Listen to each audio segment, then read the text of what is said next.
Let's make a decadent chocolate espresso and hazelnut cheesecake using Emborg cream cheese and Novi chocolates.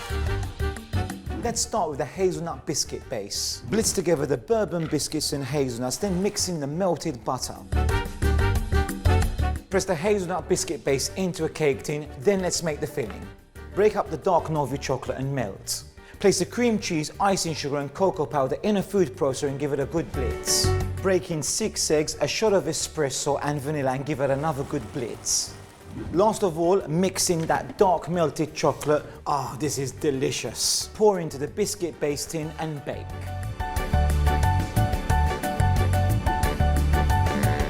Decadent, rich chocolate espresso and hazelnut cheesecake. You have to make this recipe.